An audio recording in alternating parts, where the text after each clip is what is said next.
Shalom, shalom, shalom. We are the Anointed House of Saints. Hey, we got a class today. We're going to go into how big companies stole your focus through social media and other methods. Stay tuned. Like, share, and subscribe. Shalom.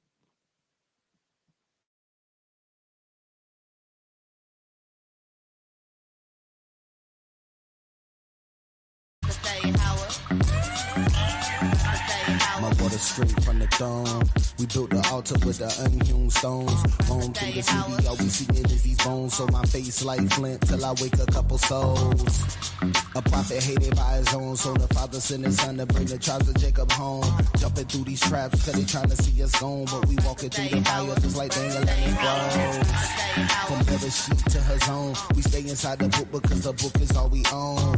Heritage and you better hold it on. We like David fighting giants with no armor and a stone. We face east cause a car home. We face east just to call home. We can't sleep till we all home. We won't rest till they all gone. So I guess that we be calling out they all bones. Bless the seed, invest the deep in the laws of our God. Niggas Elohim, Shema, Warapah, all the Zod, King. Barakataya, Howard, and Mashad, Nagin. Bless the seed, invest the deep in the laws of our God. Niggas Elohim, Shema, Warapah, all the Zod, King. Barakataya, Howard, and Mashad, Nagin. From Bereshit to the books in Greek, the dragon took the sheep. Man, the book complete. The father looked for peace, but we shouldn't the beast. Now we up until our power put the hook in cheek. Shema, Yasha Allah, Abanawa, Yahweh, Ahad. He the tower till he give us the power of God. Though in the tower you will never devour a tribe. The Lord despised all you devils, your hours arrived. Bless the seed that kept the peace. Never forgot the poor and he kept the feast. We trying to dodge destruction, they can't stop the sea. Barakataya, Howard, and Mashak, Nagin. Bless the seed that kept the peace. Never forgot the poor and he kept the feast. Trying to dodge destruction, they can't stop the sea. Barakataya, Howard, and Mashak, Nagin.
Straight from the throne.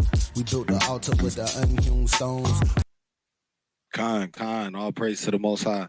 So, we back in here on another Shabbat, man. I hope y'all tuned into the class this morning.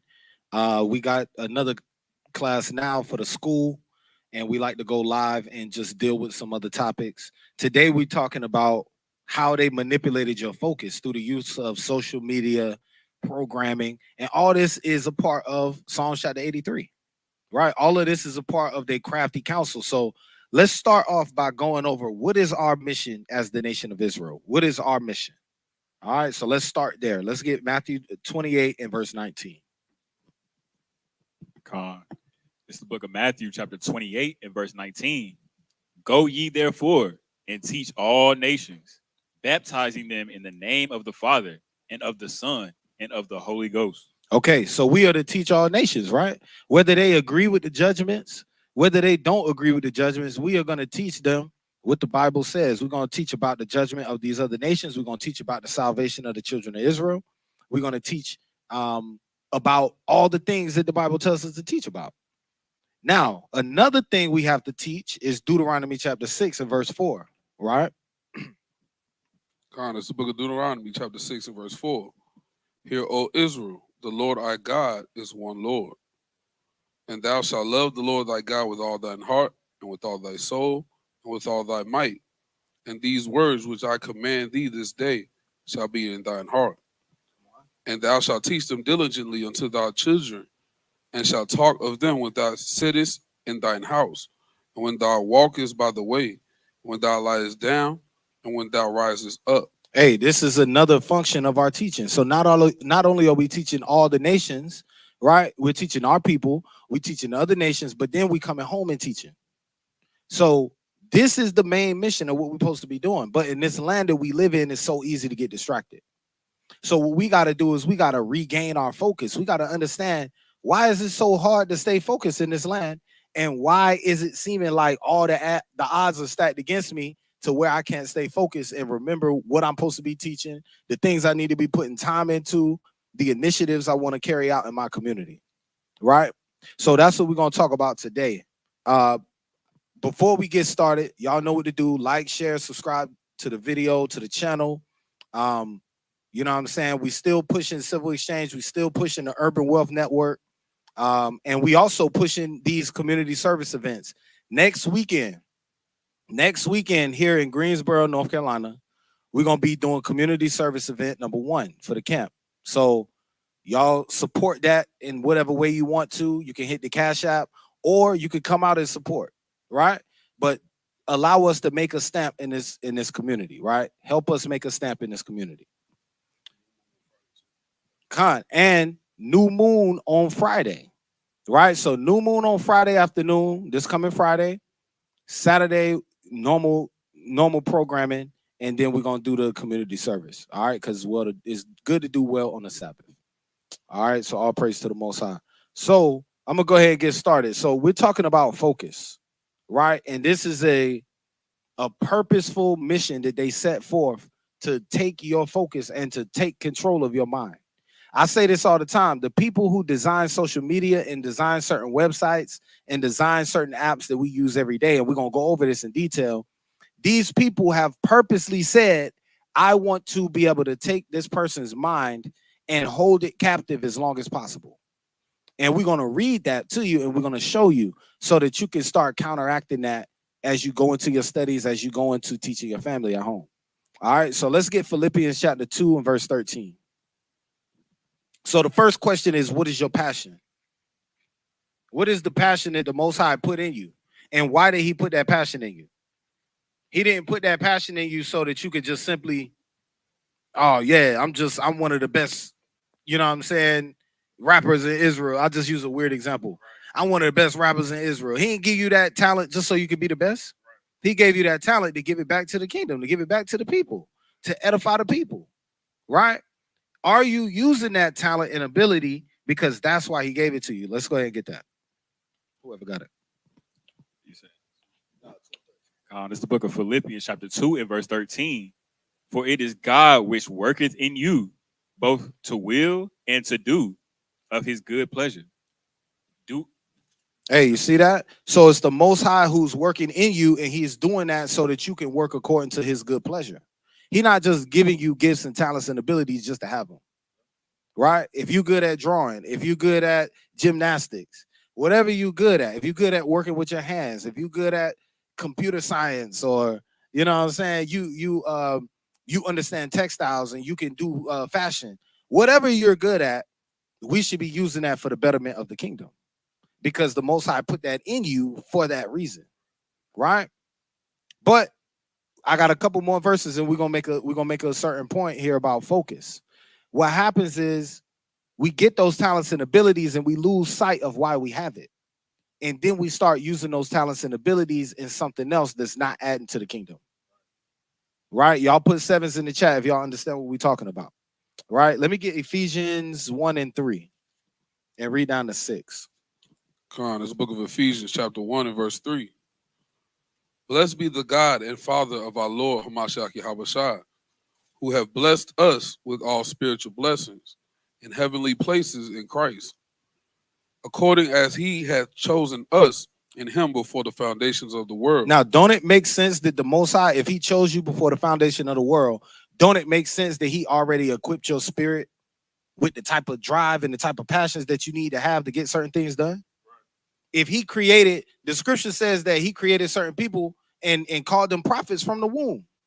So he already gave them the ability and the talents and the skills that they needed to be successful in being that prophet. Some of y'all have self-limiting doubts, man. Y'all doubting yourself. You doubting the skills and the abilities that the Most High gave you. Hey, and in certain situations, you might have a shortfall where, I got to get better at X, Y, and Z so that I can get to the next level. And you're not pushing yourself through that.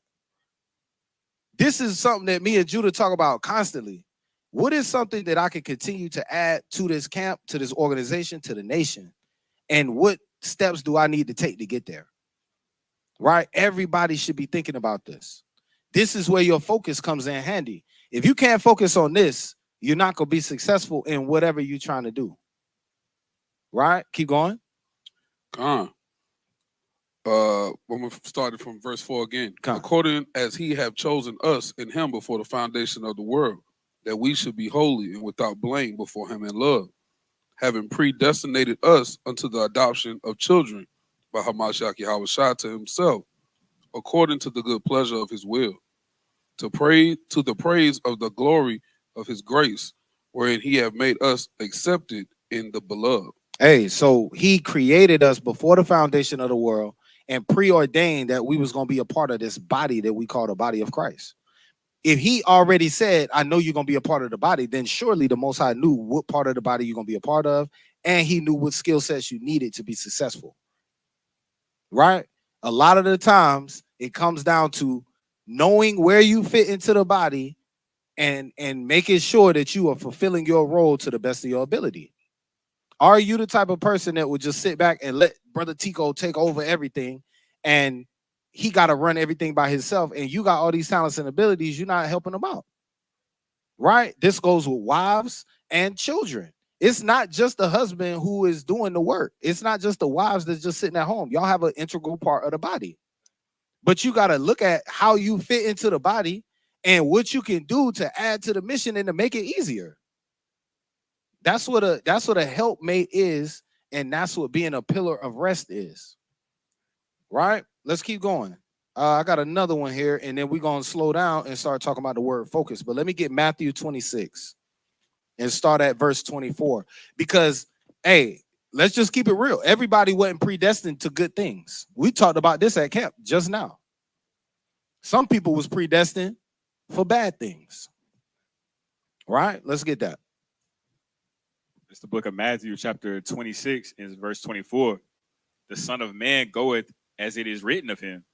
But woe unto that man by whom the Son of Man is betrayed. Hey, Judas betrayed Hamashiach Yahweh. He was created to do that. Hey, Christ said it was better for that man that he never been born. And we broke this down a couple captains calls ago. Like we was dealing with is Judas going to be in the kingdom? My position is that he will not be in the kingdom.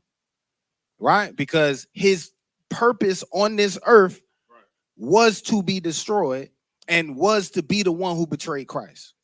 Now, question. This for everybody. The people that's here, the people that's online. And I can't see nobody that's online because I don't have my phone up. But what were you created for? Were you created to slow the organization down? Or were you created to optimize and speed the organization up? There's only one way to tell. And whatever you were created for, I believe that the Most High gave you the talents and abilities to carry that out. It might be your job. You might be the person who was set aside to shoot Malcolm X, man. Are you that person? Are you the person that it's a great organization on the horizon? It's a great movement on the horizon, and your only job is to destroy it. Is that you? There's a lot of people out there that they fall in that category. Because when things happen, instead of them adding to the organization and helping it move forward, these people are the ones who are murmuring behind the scenes. And these people are the ones who always got gossip just locked and loaded, like almost as if they manufacture gossip. Right? Are you that person that's going to be the one that brings everything down? Or are you going to be the one that's predestined to make it better? Right? It's women in the scriptures that did great things. But it's women in the scriptures who attempted to tear the house down too. Which one are you going to be? It's brothers who attempted to help David build the kingdom. It's brothers who attempted to stop David from building the kingdom. Right? We all got that choice to make. All right, so let's get into some definitions here. Focus, right? Focus is a cognitive ability, right? And it's certain parts of your brain that it takes to focus. So I want to break this down because the psychologists and people like Sigmund Freud and stuff like that, they study this and they know this in detail. They know your brain better than you do, right? So watch this. Focus in a cognitive sense refers to the ability to concentrate attention on a specific task or stimulus without or while ignoring distractions. It's essential for learning, problem solving, and executing complex tasks. When you focus, your brain shifts its resources to the relevant stimuli, enhancing connections between the neurons that are involved in the task. Let me make that make sense. Inside your brain, you have neurons firing off, and it's almost like an electrical signal that's being sent through your brain, right? Every time you focus on something, what's happening is you're focusing on that one thing and ignoring everything else. You ever watched a movie? I bring this example up all the time. You ever watched a movie and everything in the room goes away except for the TV? It's because your brain is hyper focusing on that stimulus, and only those neurons are transmitting messages to your conscious brain. Everything else in the room seems to go away. And then when somebody got to get up and go to the bathroom, you kind of snap out of that. And then you'd be like, oh, snap, I forgot the popcorn was, you know what I'm saying? You remember that you was in that room because your brain was hyper focused on something. They've developed these apps that we use on our phone, and they've developed websites in such a way that it causes you to drain all your focus watching that movie, scrolling through your phone, or watching TV. And then by the time you get done focusing there, you don't have no energy left or the ability to focus anywhere else. Right? Now, let's go into it. It says dopamine. Right? I'm going to go over some terms, so y'all make sure y'all write these down. Dopamine is a neurotransmitter. Remember, we was talking about these are the things inside your brain that's interpreting the signals that your eyes are seeing or interpreting the signals that your body is feeling, right? So dopamine is a neurotransmitter often referred to as the feel-good chemical that plays a crucial role in the brain's reward system. It helps regulate mood, motivation, pleasure, and reinforcement learning. When you experience something enjoyable, dopamine is released, and then that contributes to feelings of happiness and satisfaction. Now, what they've done is they've designed websites, video games, your phone, and all these other things to maximize dopamine release. So as you scroll through your phone and you see, oh, snap, I got 13 notifications on Facebook. Oh, snap, this person over here liked my post. Oh, snap, this person over here just sent me a message.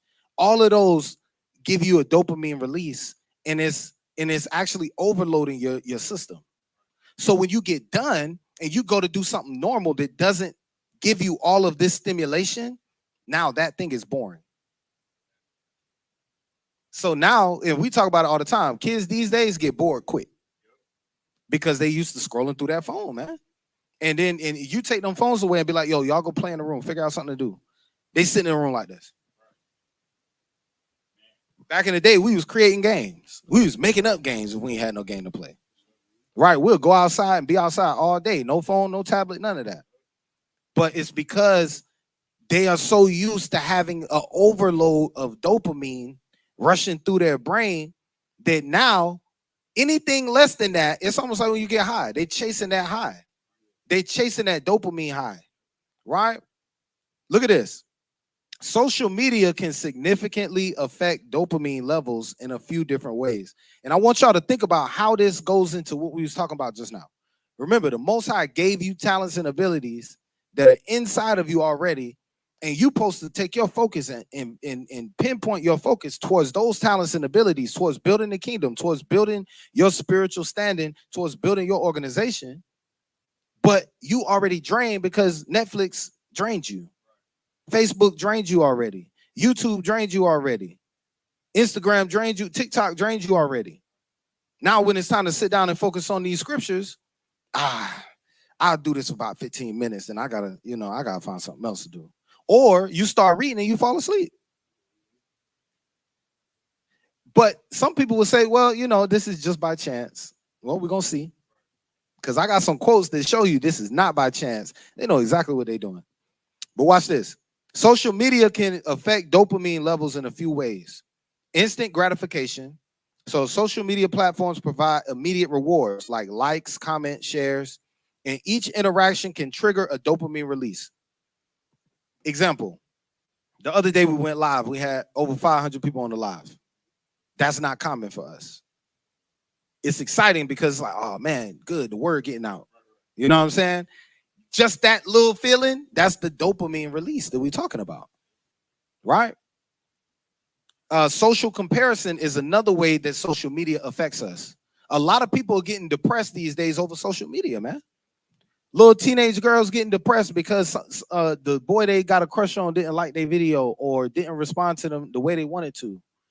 Look at this. It says seeing others' highlights can evoke feelings of inadequacy and envy, which can affect mood and motivation. Dopamine plays a role in both pleasure of social validation and the discomfort of comparison. So when you're on the internet and you see, that teenage girl that you're a rival with or whatever like that, you jealous of her because everything she just got everything that's so perfect and all this stuff, and you go on there and you see her pictures is getting all these likes, but then you look at yours, it's like, dang, ain't nobody like my junk. That makes these teenage girls feel bad, bro. So we have to regulate that as parents, as people in the truth, because the people who created these apps, they did this on purpose because they want your kids to be addicted to this device. But in reality, it's only creating envy, it's only creating jealousy, and it's only creating discomfort. And some people it's creating depression. Con. And we talk about the school to prison pipeline a lot, right? And we always talk about entrepreneurship. The way that the schools are set up is the same way these phones are low-key set up. They're set up to create robots. You think Elon Musk is making robots for nothing? They're setting it up so you could be a robot. Like the school is setting you up to be a worker. Correct. When you go to school, you get there, your first class, you clocking in. Then you get a little break. Maybe you got to ask to use the bathroom. You get your lunch break. You know what I'm saying? You get your you can recess at your 15-minute break. You know what I'm saying? Then you get to clock out and go home, spend 2 hours with your family before you get tired, and you do it again. Then when you graduate, you're doing the same thing, but it's at somebody's job. Right. It's the same thing with these phones, like the brother's explaining. Because, like he said, when it's time to do things that are important that don't give you that dopamine rush, you can't do it because you got all your dopamine from that phone. Correct. So when it's time to do something that impacts your life in a positive manner, you can't do that, which then sets you back and you become another robot. Correct. Right? Hey, man, that's cold. Yeah.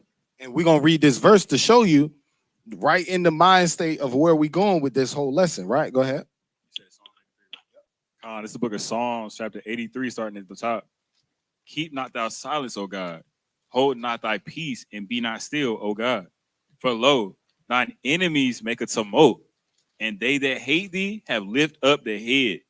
They have taken crafty counsel against thy people, and consulted against thy hidden ones. They have said, come, and let us cut them off from being a nation, that the name of Israel may be no more in remembrance. You see that?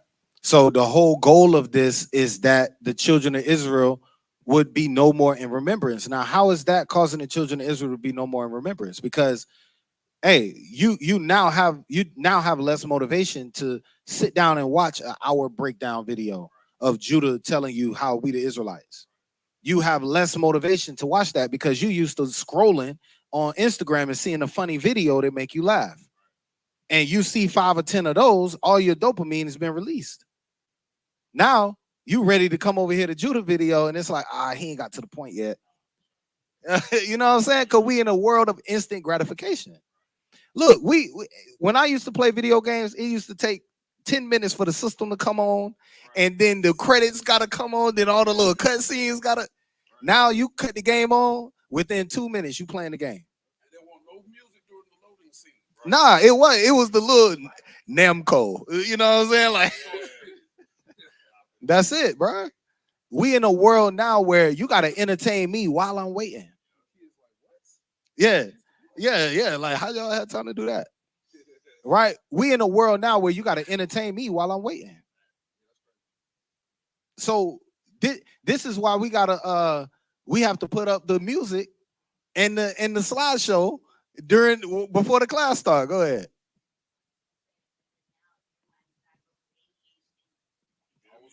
See, and I was too. I was on Adderall.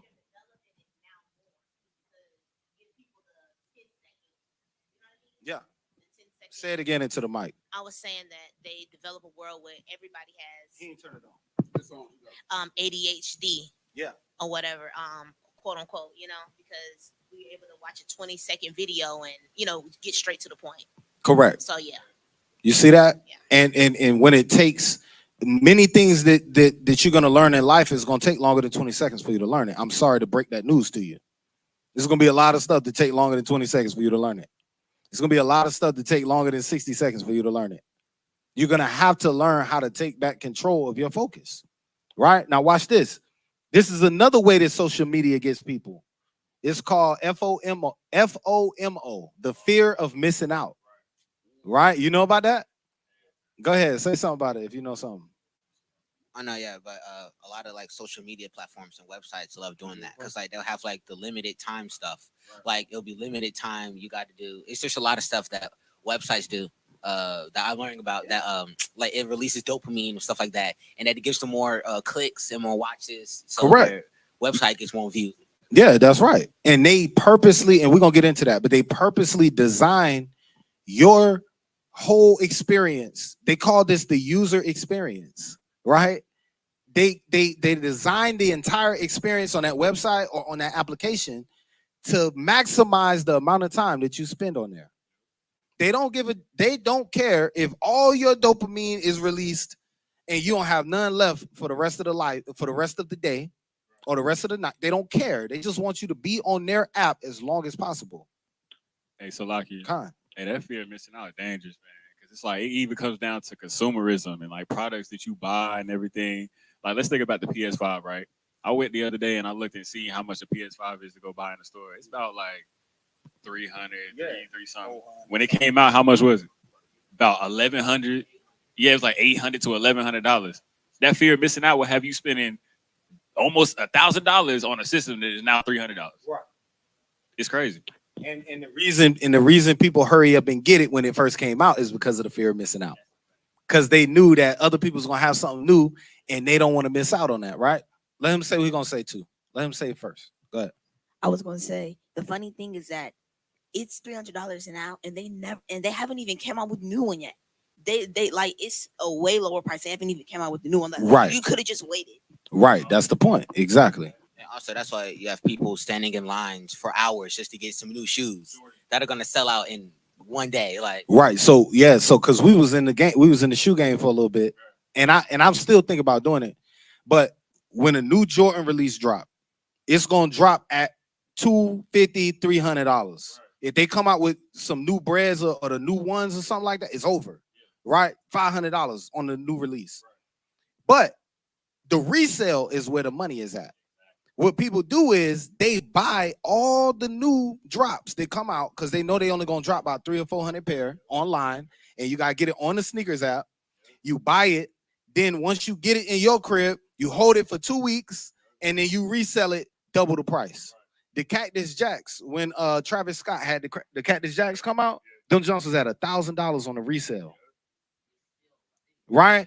This is driven because marketing teams know the fear of missing out. It's people who buy these shoes, they don't even wear them.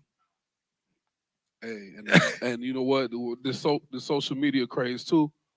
Not only, especially for the sneakers and the PlayStation, all that stuff. It's not only the fear of missing out.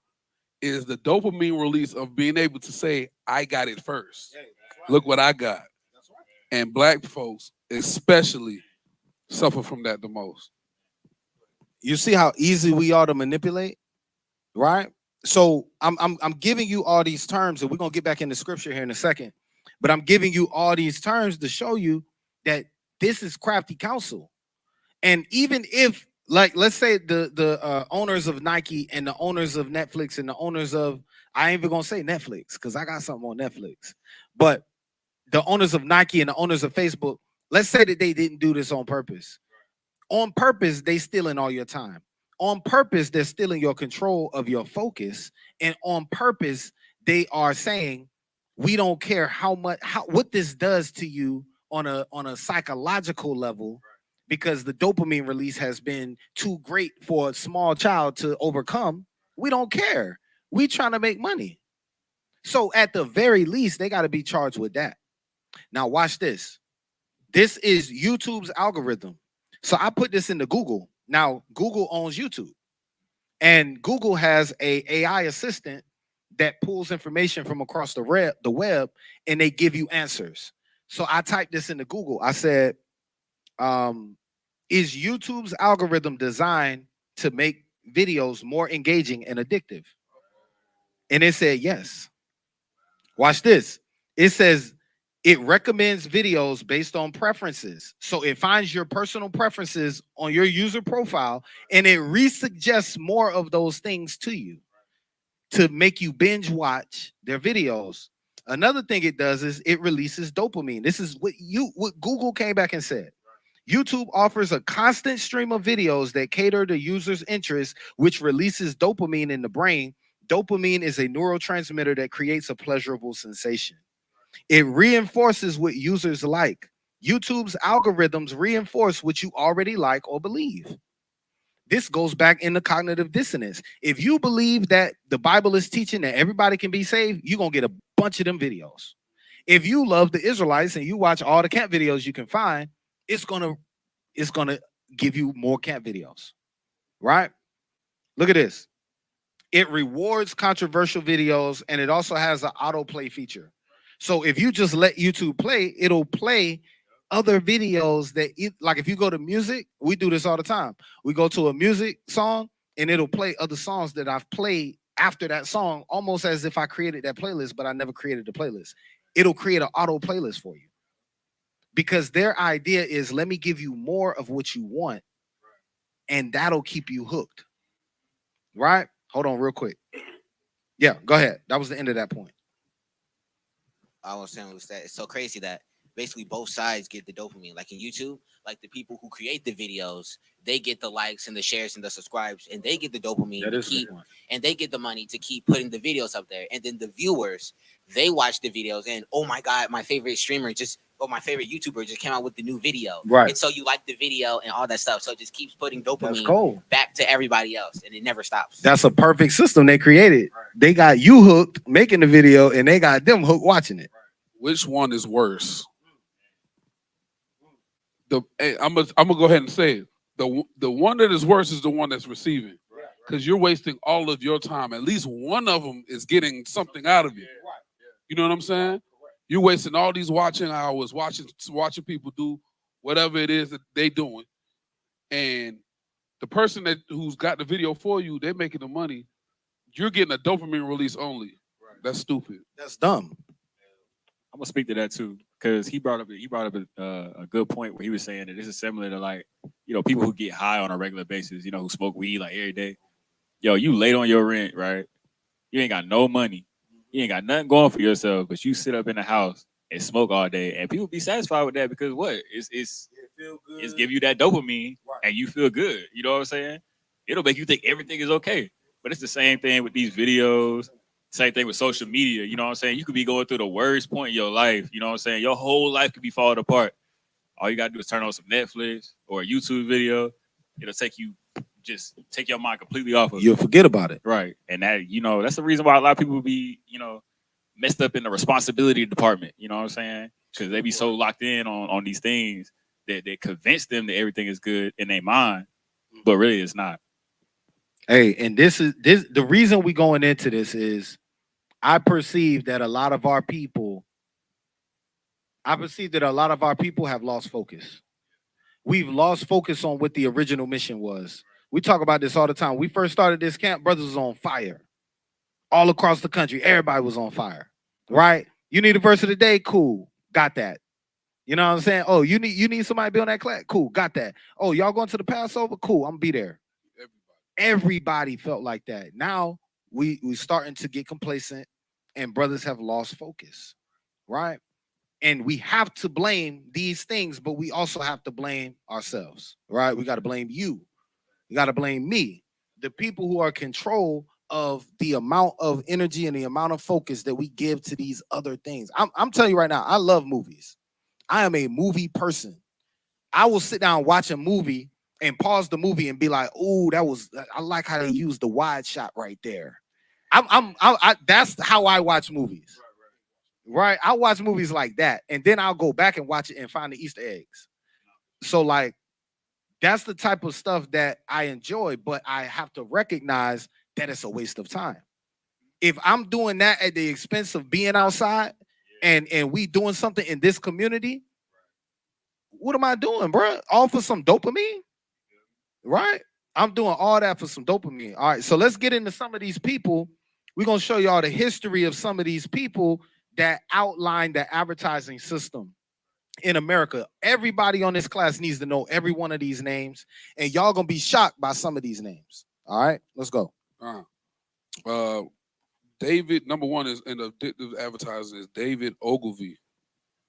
Often referred to as the father of advertising, Ogilvy's strategies focus on creating compelling narratives and emotional connections through advertisements, significantly influencing how products are marketed. So David Ogilvy is the person who said, "Yo, we need to create advertising that plays on people's emotions, because women are emotional buyers." This is a part of his research.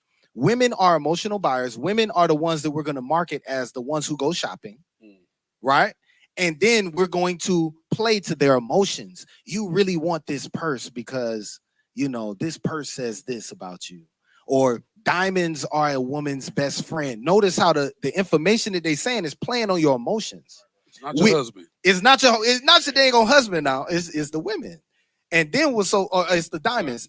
Then what's so cold about it is they market to men in a whole different way. They market to men as, if you want to be manly, get a Ford truck. Built Ford tough.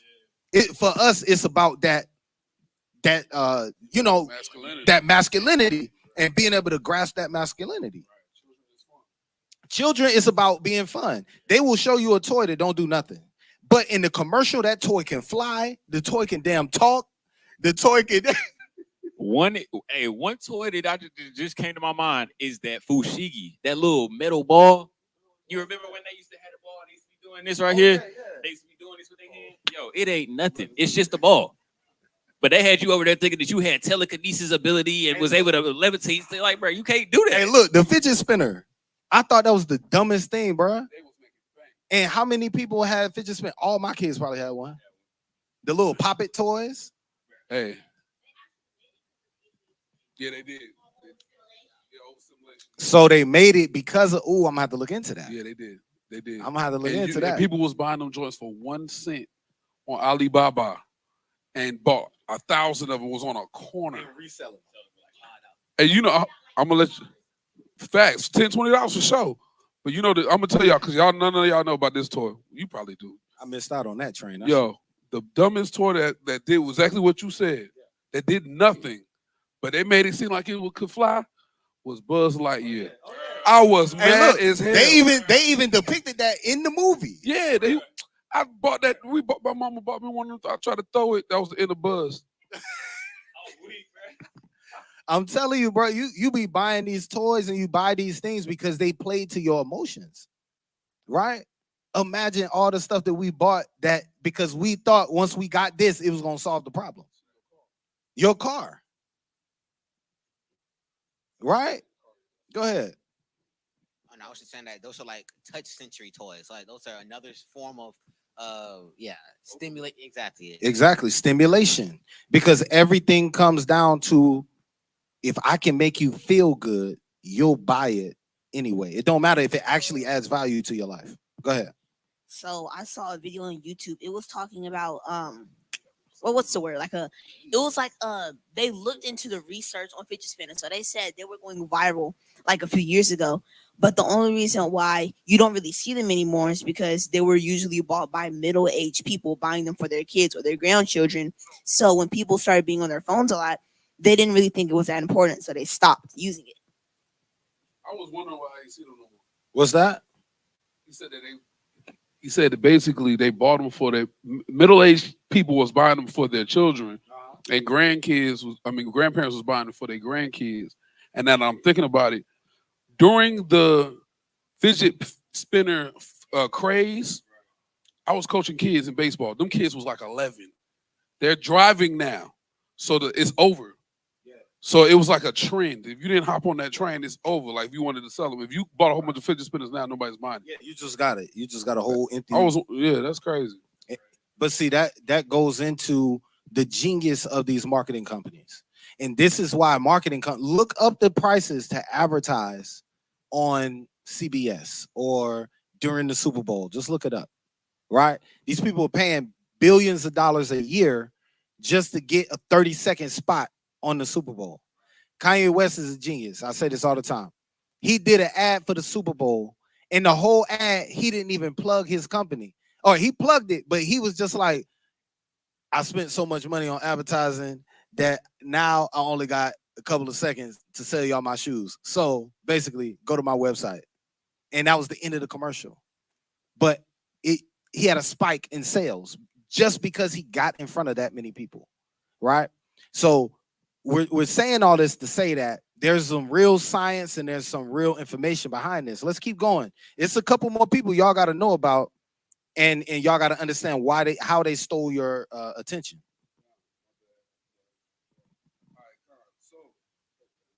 Slot. All right. I don't pass that already. Claude Hopkins. Okay, my bad. There you go. Claude Hopkins, a pioneer in the field of advertising. Hopkins emphasized research and data-driven strategies. He wrote Scientific Advertising, highlighting the importance of understanding consumer behavior for addictive marketing techniques. You see that? So there was a guy who actually outlined how to create an addictive ad. Have you ever heard the State Farm commercial? Right? State Farm, always there, or whatever, you know what I'm saying? Yeah, you in good hands or whatever it is. You got all these different companies, they have a slogan. And why do they use slogans? Because they know that they can stick in your mind with that slogan, right? If I create a catchy slogan, you're going to remember my brand even after you're not even thinking about it. Sometimes I would just be doing my own thing, and then the Fresh Prince song come in my head or something like that.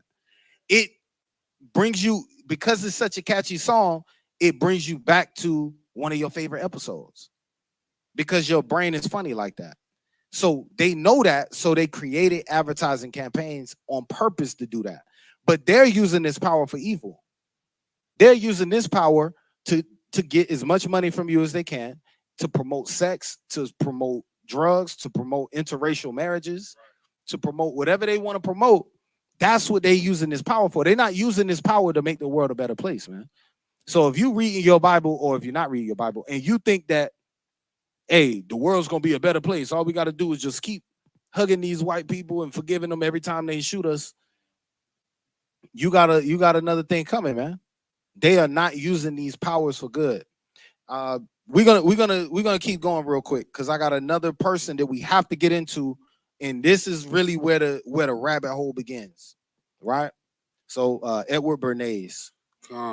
Edward Bernays, known as the father of public relations, Bernays used psychological techniques to shape public opinion and consumer behavior, effectively making advertising and marketing more addictive. Okay, Edward Bernays was the nephew of Sigmund Freud. His grandfather on the other side of the family was the chief rabbi in Hamburg, like Austria or something like that. So this is a connected person, right?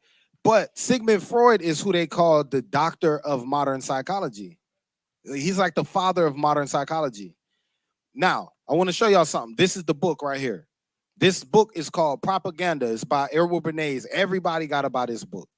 Everybody got to buy this book and get a bootleg copy because you don't want him to get no money. But look at this. I want to show you something on page 59, man. Right? On page 59. And I know this is not our typical class pulling a bunch of precepts, but y'all gonna see where we going here in a second. So it says, yeah, I'll let you read that. Just read like the first two sentences. Yeah. Khan, the new propagandist. That's a word. Mm-hmm. This chapter 3, page 59. Who are the men who, without our realizing it, give us our ideas, tell us whom to admire and whom to despise, what to believe about the ownership of public utilities, about the tariff, about the price of rubber, about the Dawes Plan, about immigration? Who tells us how our households should be designed? What furniture we should put into them? What menus we should serve at our table? What kind of shirts we must wear? What sports we should indulge in? What plays we should see? What charities we should support? What pictures we should admire? And what slang should affect? What slang we should affect? What jokes we should laugh at? Yo, he's asking you who controls all these things. I tell my kids this all the time. I've known this since I was a kid. I don't know why I knew this, but I've always known this. Slang is not something that just happens. Somebody somewhere popularized a particular word and it caught fire, and then a bunch of people started saying this particular word. Like now people call you know what I'm saying, younger kids, they be like, hey, what's up, chat?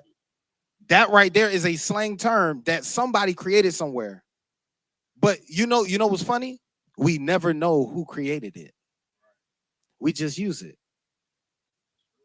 When we was kids, we used to call everybody dog. What up? Hey, dog, what's up? Like I used to say dog every other word. But and then now it's like bro. And then it was bruh. Then it was bro. Then now it's chat or whatever, whatever people are saying. Or jit. It's whatever people are saying, bro.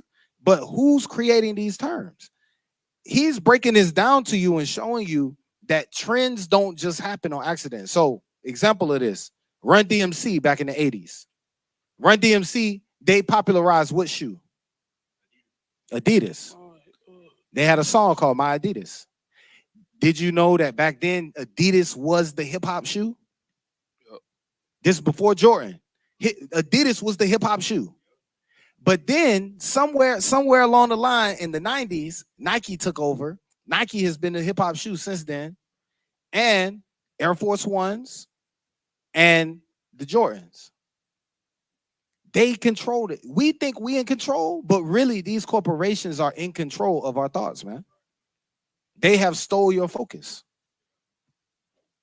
I'm saying all this to say that they have a deeper level of crafty counsel than you would even admit.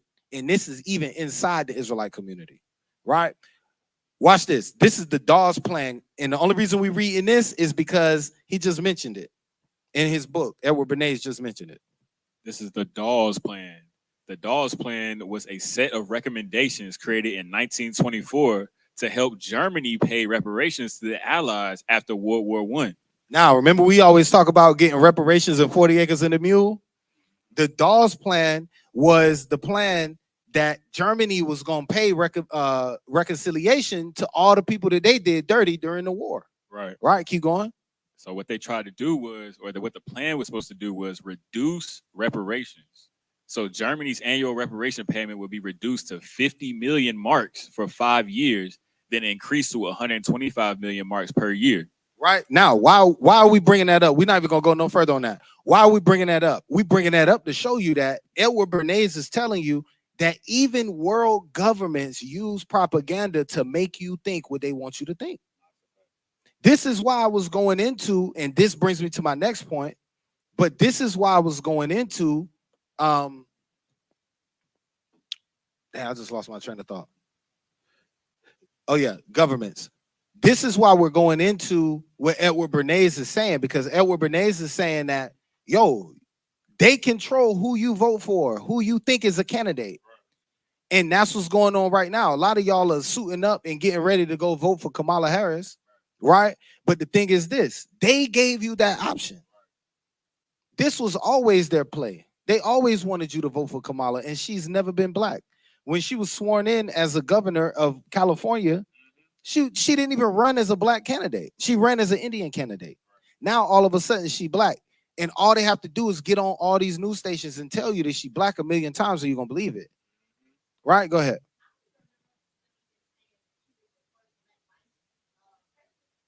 I remember them briefly saying it, but it was it definitely wasn't like a big news flash for them. Yeah. Hey. I don't think they thought we was gonna believe it. I think they already knew then. Hey, and you gonna get and they know because they, like you said, they present her now as a black person who could be the first woman black president, and because Negroes specifically practice identity politics, Correct. Negroes are getting 2 dopamine rushes. One off voting for a black person, 2 off the idea that another black person can be in office. And then you're going to get another one if she becomes president, but then she's not going to give you the dopamine rush of doing nothing. I just had to add that. That's a good point. And it's actually a very strong marketing tactic. If you think about it like that, you getting a double dopamine rush by voting for her. That's basically what they're telling you. You getting 3, and she's the first woman. And women, by and large, in the black community are more educated and hold more degrees than the black man. Actually, the black woman in the United States of America is the most educated person in the United States of America. Right? But go ahead. Con. This is another quote from Edward Bernays. The conscious and intelligent manipulation of the organized habits and opinions of the masses is an important element in democratic society. Now that sounds almost contradictory, right? Because we think of democratic societies as a society where the masses rule because they get to vote for what they want to vote for. That's how it's sold to you, right? But what Edward Bernays is saying is that the conscious and intelligent manipulation of the opinions of the people is democracy. So this is the nation that we living in now. I know we talking a lot about Edward Bernays, and y'all probably like, what this got to do with anything? Let's dig a little bit deeper, right? Let's go down the rabbit hole a little bit deeper. Who is the co-founder of Netflix? The co-founder of Netflix, right? He's stupid. Is a man named Reed Hastings. All right, y'all can Google this. Co-founder of Netflix is Reed Hastings. He transformed media consumption by creating binge-worthy content. So Netflix set it up to where you can binge watch an entire season of your favorite show. You could just sit down one night, like we did it with Stranger Things. We sat down one night and watched 3 or 4 episodes, a couple of hours. Right? Oh, okay, a whole season. Right? American Horror Story. Whatever you into, you can sit down and binge watch that. Now watch this. Hastings. Did I delete that part from my notes? Okay, I did, but it's fine. Hastings is related to Edward Bernays. So what's the odds of the guy who started Netflix being related to Edward Bernays? And Edward Bernays is the guy that said, we have to purposely manipulate the masses so that they can believe what we want them to believe. Netflix also is famous for coming out with TV shows like The Chosen and the Bible, and they always give you a white Jesus. Because the propaganda machine wants you to believe that. So every time they come out with a Bible show, they even came out with a show called The Messiah, and Jesus in that episode, he was Middle Eastern. Yeah, he was Arabian. Looked like a Latin. Right? Ali Ababwa. So what we're trying to tell you is that these people are all in bed together, and they have a crafty plan to manipulate and change your mind, and they stole your focus, and now you binge watching shows that's changing your whole identity and your whole thought process. Can I ask you a question? Because you might have caught this in your research. If not, we might have to research this. Yeah. You said Netflix creates binge-worthy stuff, and then they're also responsible for giving you things like the Bible, where they talk about real topics, but they give you what the image they want to give you, right? Can I ask you something? Did you find in your research, or maybe we need to look this up? Yeah. Is it a part of the propaganda to also sprinkle a little truth into their to make to make it seem like to keep the wool over your eyes? I believe so. I think he even says it in this book. Because they also gave you Netflix also gave you that new Good Times is crazy. But we yeah, gotta catch that. The joint we did the review on. They clone Tyrone. He also gave you They Clone Tyrone. Yeah, they gave you that. And it was too much truth in that movie. Correct. So I'm just, you know what I'm saying? Because a lot of times to get people to believe you, when you're telling a lie, you put a little bit of truth in there, so they automatically click to the truth. They automatically like, oh, that's true. Yeah. So everything else they telling me must be true. So you see what I'm saying? So maybe they give you a little bit of realistic stuff mixed in with the BS to keep you on the app. I believe that. Because the thing is, if I only tell you lies, after a while, you're gonna shut me off. Right. You're gonna shut me off. And even if we look at the news, Fox News, CNN News, they give you some truth. And then they slip that lie right in there. Yeah, they give you the truth, and then they say, make sure y'all go get that COVID-19 shot because but go ahead. What you was gonna say? The movie that Obama came out with. Yes. Like last year. Yes. And then what was the other movie? I'm bringing that up. Okay. I'm bringing that up. That's a good point. What she's going into is my next point. But let me get there. That's an excellent point. What's the name of that? Can you Google that real quick? Okay, we're gonna talk about that. Have you seen that? You got to see that. You got to see that. Right. So next point is Kevin Systrom. Yeah. Come on. Kevin Systrom and Mike Krieger, the co-founders of Instagram. They introduced a photo sharing platform that leveraged the visual content to increase user engagement and addiction to scrolling through images. All right. So Instagram was revolutionary because they changed the way that you scroll. They said, okay, Facebook is good, but what if we set it up? And I'm talking about when Instagram first came out. When Instagram first came out, they revolutionized the way that people scroll. Now you can hold your phone and do this all day. They even have apps now, like the dating apps, right? Where you swipe left or swipe right, because they got it set up where you can hold it with one hand and just do it like that. And like we were saying before, it's called the UI, the user interface, right? Or the UX, which is the user experience, right? Now watch this. This is what I want to bring out. Now that we're talking about propaganda and how these things influence your mind and steal your control and steal your focus, what if the United States government had their hand in on this? What if we could show you proof that the United States government had their hand in on this? Right? So the Obamas sponsored a movie last year called Leave the World Behind. It was about the end of the world. And it was about people living in America. They was living a regular everyday life. And then one day, planes started dropping stuff from the sky. And then people started watching the news and noticing, yo, everything's going wrong. Ships are crashing on the shore. Planes, I can't get in contact with the police. Basically, this other foreign nation had come in and infiltrated the United States and basically destroyed the United States with a cyber attack. Months after that, we had a cyber attack. And I was in the airport during that cyber attack. I was supposed to be flying out, and I couldn't fly out because of that cyber attack. CrowdStrike. And Tesla was depicted in the movie where the Teslas were malfunctioning and driving people and crashing people into stuff. The Obamas were behind this movie. Now, why would they promote a movie like this? Because it's propaganda. I want the people to be afraid that that can happen. So now if I put somebody in power who says, yo, we're going to make sure that this never happens, your brain is going to go back to that movie and say, that would be a disaster. I'm voting for you. And they did all this a year before the election. This, Judah said all the time, bro, you have to look at the timing of things. When these politicians do things and there's a big election right around the corner, it's never an accident. right? We looking at Joe Biden. He can't even string together 5 words.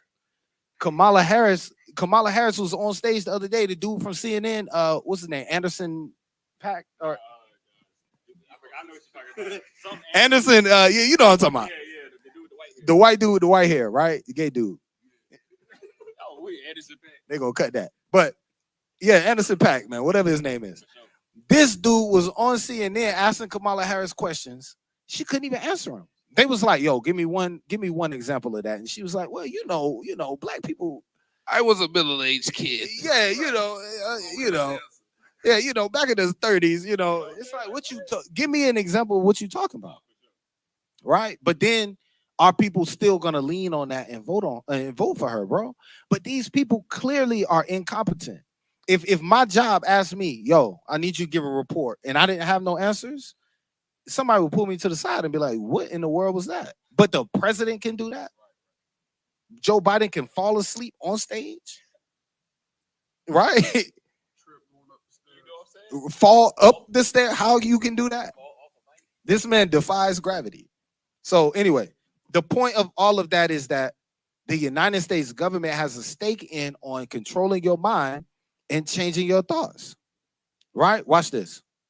This is actually, before I do this, let's just look at COVID-19.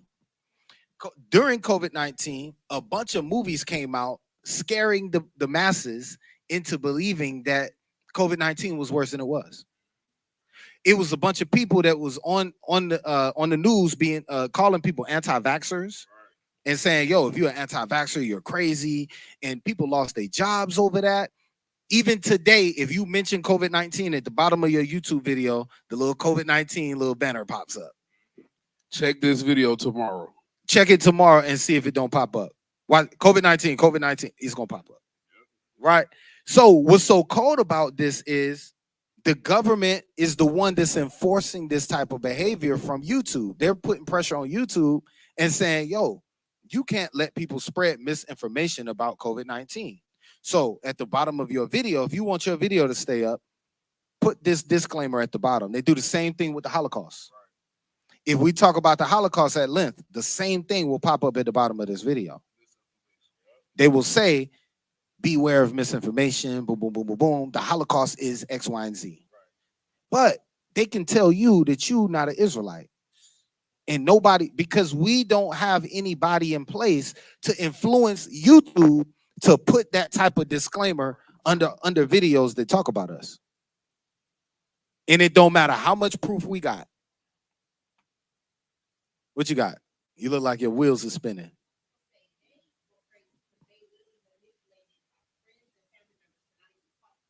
Correct. Yeah. Nah, I had family members, bro. We would drive down to South Carolina, 3-hour, 4-hour drive. We would get there, call them up, "Hey, we about to pull up," and they'll meet you at the door. Show me your papers. Yeah, they will meet you at the door and be like, "Yeah, I think it's best that you don't come in." Hey, Salakia, I had that same situation I had with my own grandparents. You know what I'm saying? And I understand, you know what I'm saying? You getting older, you care about your health, you don't know what's going on. But you was about to sit here and act like, you know what I'm saying, I was the villain because I was sitting there doing a little bit more research than y'all. Right. Because I took the chance to actually understand the situation versus just being in fear. Right. And these supposed to be people that claim to be God-fearing people. You know what I'm saying? They swear they believe in the Most High, but you running away from the air because the TV told you to. Straight up. Hey, that's off, bro. Meanwhile, I was having cookouts. Had a baby, had more cookouts after the baby, and nobody died. That's crazy. But you know what's cold is Anthony Fauci, because he's a doctor, he got on TV and told everybody, "Yo, we know what we're talking about." And he never lost his credentials, and since then he's basically retracted every single thing he said. And all the people who lost their job because they didn't want to get the jab, what about that? And let's talk about the consumerism aspect of that whole situation. How many masks y'all think they sold? Oh my God! Hey, look, we talk about the propaganda. They had people buying masks with designs on it. Oh, I'm gonna need a mask for today, and I'm gonna get a different one for tomorrow. And when it come around Halloween time, I'm gonna give me a scary mask. whoever invested in the masks right before that happened, boy, and whoever invested in hand sanitizer, right? Yeah, Trump was telling people to drink bleach. Oh yeah, so that's another thing I was gonna say. So it's people, I ain't gonna say no names, but it's people who got the jab and through an app on their phone, it now can read their biometrics. Oh, your heartbeat, your heart rate is this, I don't believe none of these. I would die before I believe bro. And that's and then when the person told me this, I was like, so you got the chip. Right. You got the chip. You remember that class? Yeah. From Elder Zaquan Yeah. years ago. Years ago. Right? So we saying all these things to show you that you got to untap from the matrix. Give me Revelation 18:4. I'm gonna hit y'all with a couple more things and we done. Right? It's Book of Revelation, chapter 18 and verse 4. And I heard another voice from heaven saying, come out of her, my people, that ye be not partakers of her sins, and that ye receive not of her plagues. For her sins have reached unto heaven, and God hath remembered her iniquities. Reward her even as she rewarded you, and double unto her double according to her works. You see that? So the scripture is saying we're supposed to come out of her, my people. Now I want to show you this real quick. Look at this. I'm just gonna read it. I just Googled this. Yeah, just read that real quick and just this is a Google search. Don't read off those movies. Read read this and read that. Okay, come on. Yeah, watch this. The Department of Defense approved the scripts for these movies. The CIA has also been involved with Hollywood since its inception in 1947. Some say that American producers, directors, and screenwriters have traded positive portrayals of the CIA in their work for special access and favors at CIA headquarters. You see that? Now we can also go into a list of movies that the CIA was behind and the United States government actually funded. But some very popular ones are Manchurian Candidate. Why would they want you to see that movie? Makes no sense to me. Another one is Top Gun. I'm gonna read some of the ones off of here, but I don't know none of the ones off of here. Let me get some more common ones. Okay, look at this. Black Hawk. Yeah, and TV shows. Black Hawk Down is another one. This thing is slow as mud. Boy. The Agency. Dang, that dude name is Mike Rothschild. Ain't no way that's a coincidence. Okay, Zero Dark 30 is another movie. If y'all seen that, Animal Farm, which is another one. Now, Animal Farm is interesting. How many times did they have you read Animal Farm in school? Animal Farm is one of the books they have you read in school. I remember this. It's from a dude named George Orwell, and George Orwell wrote another book called 1984, which is about a government system who takes over the world, and basically it's about like an autocratic society, right? Yeah, you got to look it up. I can't remember what it's about, but it's like a political cartoon. It's propaganda, but basically all the animals represent different people in the United States, and it's like a political. Which one is that? Oh, Animal Farm. You stupid. Right. That brother was like, nah, you can really eat pork. Right. It's another movie on here. It's a TV show called The Agency. Oh, various different Disney movies and cartoons. I mean, why? Once again, we got to think about it. Why does the United States want to have control of movies? Because movies control thought and public opinion. Okay. Now, let me make these last couple points so we can be done here. I got 2 books up here. I got 3 books. So I told y'all about. Hold on. I told y'all about Edward Bernays' Empire of Propaganda. You got to read this book. This book right here, I was in school studying political science when I read this book, and that alone single-handedly stopped me from voting and moving forward in politics. Right? Empire of Illusion. Okay. And then the last one is Noam Chomsky, and it's called Propaganda in the Public Mind. This book is cold too. This is the coldest one out of all of them. I'm gonna let you say what you're gonna say, but this is the coldest one. Go to page 31 real quick. It should be like an underline or something on there. And go ahead and say what you're gonna say real fast. All right, so I was gonna say, also before I say what I was gonna say, I did like a few points in the chapter. I think it was chapter 4 or 7 of that propaganda book.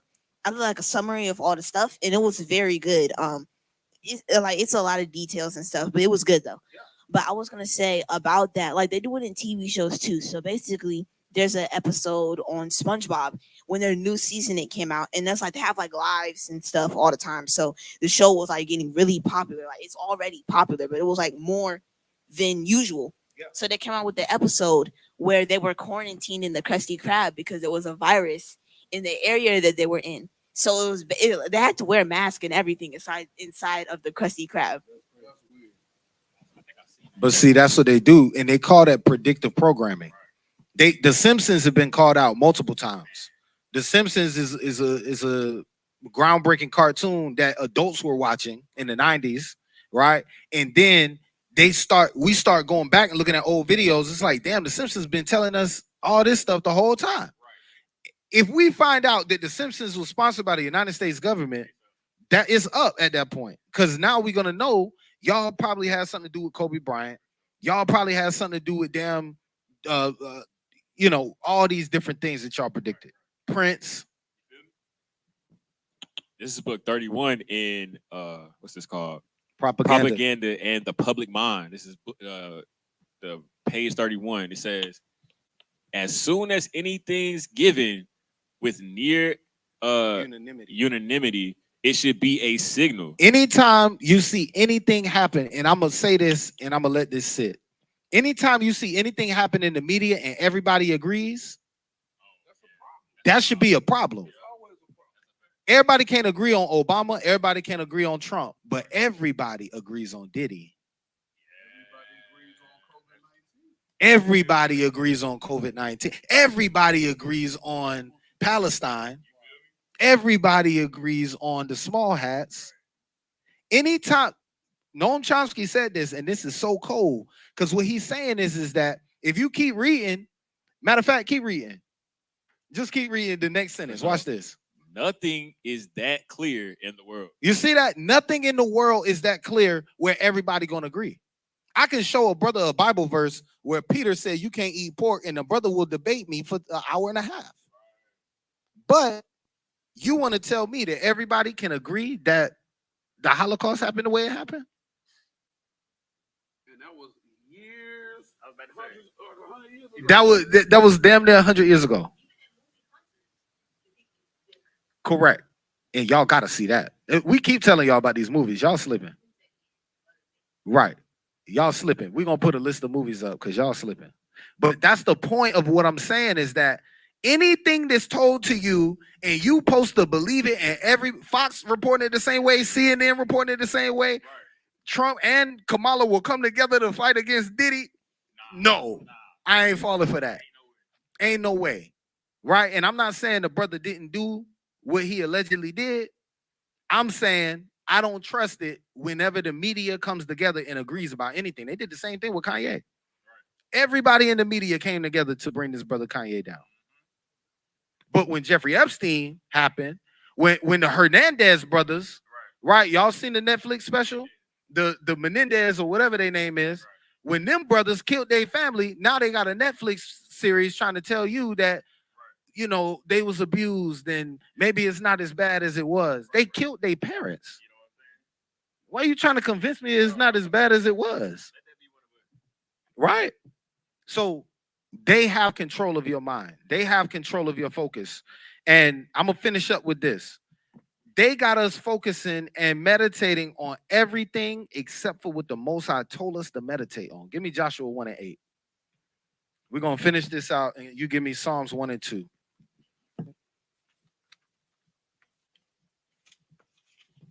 We're going to run some precepts that remind us to meditate and to focus on the laws of the Most High. because it's easy for us to go home and binge watch 3 or 4 movies. It's easy for us to binge watch a whole TV series because we just passing the time. But don't forget that they are stealing valuable focus and valuable time from you being in the scriptures and you meditating on how to make your own life better. Right? Go ahead. That's a good point. This is the book of Joshua, chapter 1 and verse 8.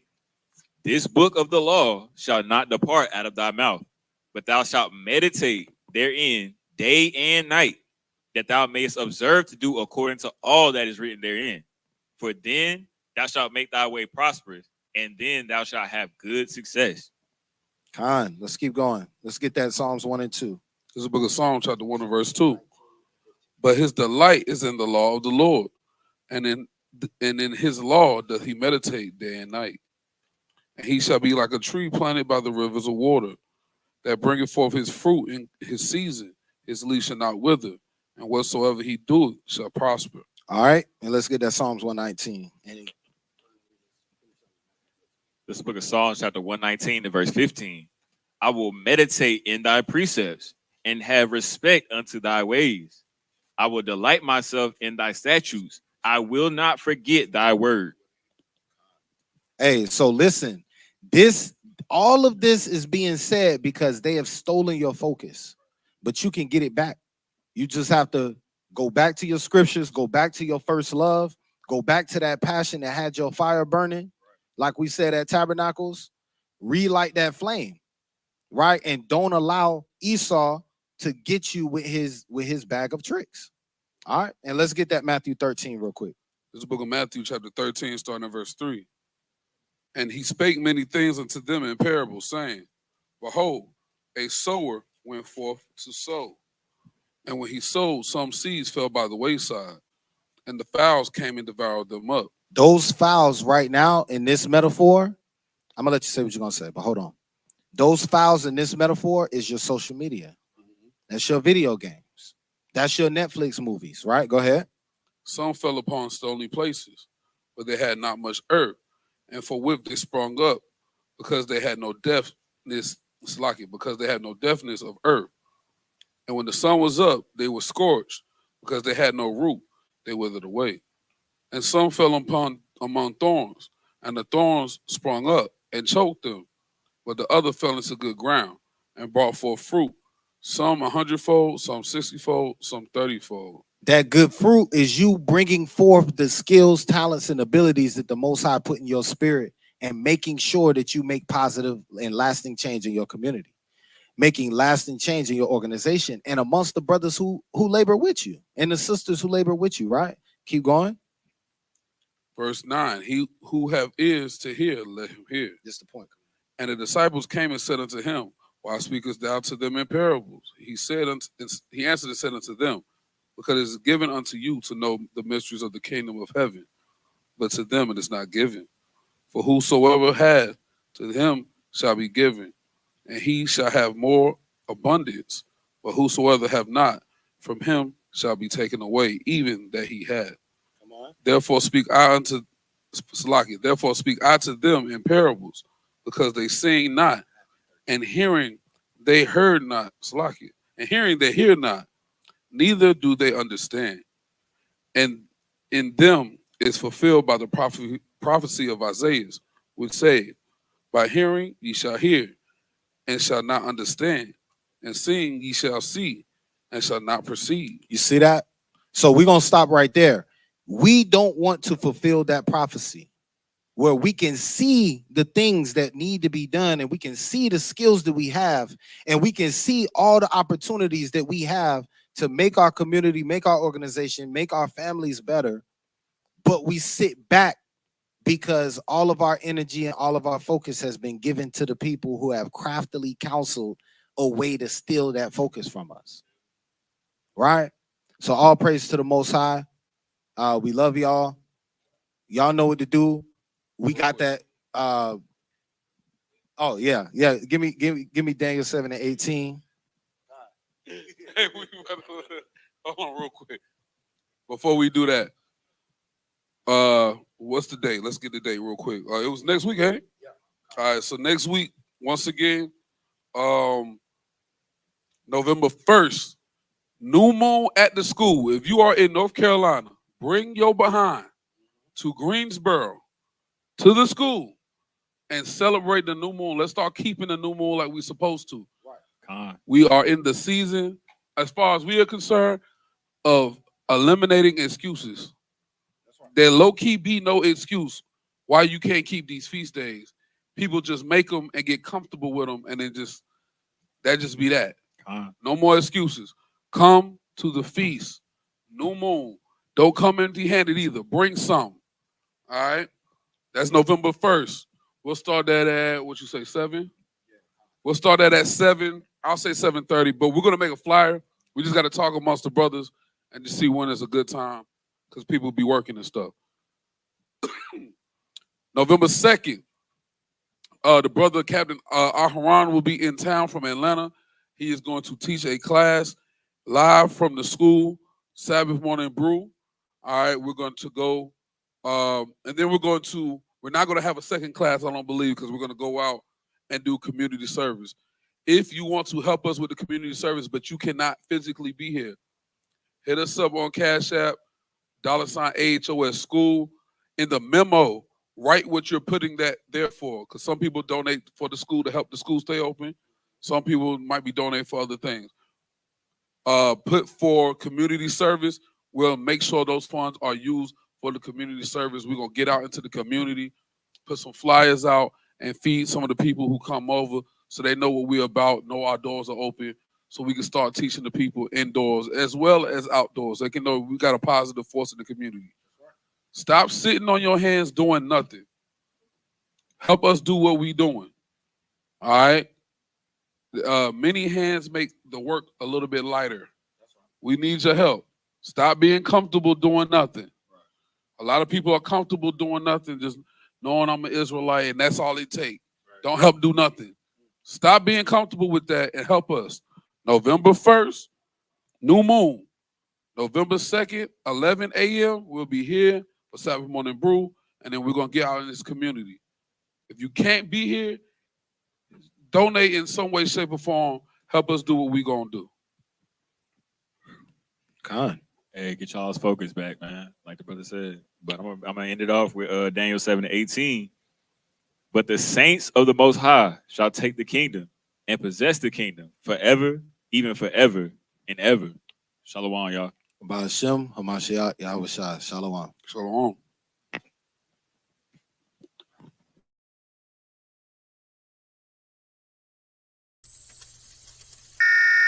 This is not a test.